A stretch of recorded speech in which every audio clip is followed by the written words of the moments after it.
ایک بات میری قوم کے بچے نوجوان نسل ہمیشہ اپنے ذہن میں رکھے، جب بھی آپ نے بیوی کے حق میں بحث کرنی ہے تو یہ ابتدائی معلومات آپ کے پاس ضرور ہونی چاہیے۔ اسلامی قوانین میں جو اسلامک لا ہے، جو آج بھی پاکستان کی عدالتوں میں بھی جو اسلامک لا کی کتابیں پڑھی ہیں، اس میں یہ بات درج ہے کہ اسلام کا قانون ہے کہ جس جاگیر پہ قبضہ کرنے کے لیے مسلمانوں نے لشکر، جنگ، گھوڑے دوڑائے ہوں، خون بہایا ہو، پسینہ بہایا ہو، اور وہ جاگیر جنگ کے بعد مسلمانوں کے ہاتھ آئے، جو بھی جاگیر ہو یا پراپرٹی ہو یا چیزیں ہوں، اس میں سے 5واں حصہ ہوتا ہے رسول کا، جسے کہتے ہیں خمس۔ لیکن اگر کسی جاگیر پہ قبضہ کرنے کے لیے نہ کسی مسلمان کا گھوڑا دوڑا ہو، نہ جنگ ہوئی ہو، نہ خون بہا ہو، نہ پسینہ بہا ہو، یہ صرف اسلام کے روب کی وجہ سے اسلام کو مل جائے تو اسے شریعت میں کہتے ہیں مال فے، اس میں امت کا حق نہیں ہوتا، یہ صرف رسول کا ہوتا ہے۔ ٹھیک ہو؟ اب بی بی کے حق پہ ہمارا پہلا سوال یہ ہے کہ اگر تو فدق کے لیے کسی نے گھوڑے دوڑائے تھے، کوئی جنگ و جدال ہوا تھا، تو پہلے طریق سے ثابت کرو کہ فدق کو قبضہ کرنے کے لیے جنگ ہوئی تھی۔ اگر یہ نہیں ہوئی تو شرعی قوانین کے مطابق یہ ہے مال فی، یہ بنتا ہے پورا رسول کا۔ ٹھیک ہو گیا؟ ابتدائی معلومات دے رہا ہوں، اور اتنی اہم معلومات دے رہا ہوں کہ آپ 1000 دشمنان زہرا کے سامنے بھی بیٹھے ہوں تو آپ کو اکیلے بیٹھے یہ دلیلیں کافی ہوں گے۔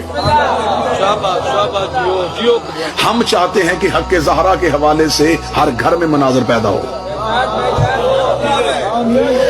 مبلغ اعظم مولانا اسماعیل کہا کرتے تھے اگر شیعت کو جوان دیکھنا چاہتے ہو تو اپنے بچوں کو 2 چیزیں یاد کروا دو، فدق اور غدیر۔ 2 چیزیں اپنے بچوں کو یاد کروا دو، یہ نسلوں کو شیعہ کر دیں گے۔ ٹھیک ہوگا جی؟ اب میں نے آپ کے سامنے فدق کا پس منظر جتنی جلدی ہو سکتا تھا پڑھ دیا کہ یہ کیسے آیا۔ 7 ہجری میں یہ جاگیر رسول کو ملی، 7 ہجری پوری، 8 ہجری پوری، 9 ہجری پوری، 10 ہجری پوری، 11 ہجری کو نبی دنیا سے گئے۔ 11 ہجری تک یہ جاگیر مسلمانوں کے رسول کے پاس رہی۔ اگر اس میں امت کا حق تھا تو نبی نے 4 سال کیوں نہیں دیا؟ میں تو پنچایت کی صورت میں بات کر رہا ہوں سرکار۔ اگر اس میں امت کا حق تھا تو پہلا سوال ہے عدل محمد پہ۔ اگر آپ کہیں گے امت نے شرماتے ہوئے نبی سے نہیں مانگا تو سنی کتابیں چاہو گے میں ڈھیر لگا دوں گا۔ سنی کتابوں میں لکھا کہ بحرین سے مال خراج آیا، آدھی رات کے وقت اونٹ مدینے پہنچے، اس اونٹ میں سامان تھا جو دوسرے ملکوں سے بحرین سے مسلمانوں کے لیے بھیجا گیا تھا۔ رسالت مآب حجرے میں تھے، نوکر نے جا کے بتایا یا رسول اللہ وہ بحرین سے جو مال آنا تھا وہ آ گیا۔ تو صحابی پوچھ رہے ہیں کہ اس مال کا کیا کرنا ہے، بیت المال میں جمع کریں؟ رسول نے فرمایا نہ روکو، اونٹ مسجد کے دروازے پہ کھڑے کرو۔ اونٹ مسجد کے دروازے پہ رسالت مآب ابا لے کے حجرے سے باہر آئے۔ رسالت مآب نے فرمایا یہ سارا سامان مسجد میں اتارو۔ سارا سامان مسجد میں اتر گیا۔ رسالت مآب نے فرمایا چراغ روشن کرو۔ چراغ روشن ہوا۔ فرمایا مجھے وہ مستحقین کی، غریبوں کی، بیواؤں کی فرشتے لا کے دو۔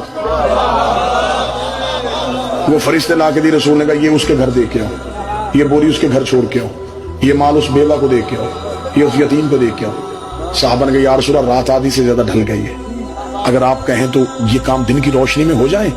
سنی کتاب میں لفظ نہ ہو، میں زندگی میں ممبر پہ نہ ہوں۔ رسالت مآب نے فرمایا چلو ٹھیک ہے، اگر دن کو تقسیم کرنا دن کو کر لیتے ہیں، لیکن تم میں سے ایک صحابی اس بات کی ضمانت دے کہ میں کل تک زندہ رہوں گا۔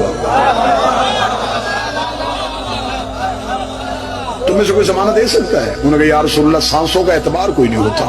فرمایا تم میری ایک سانس کی ضمانت دے دے، میں کسی غریب کا حق اپنی گردن پہ رکھ کے کیسے سو سکتا ہوں؟ جو محمد غریب کا حق 1 رات نہیں رکھتا تھا، اس نے امت کا حق 4 سال کیسے رکھ لیا؟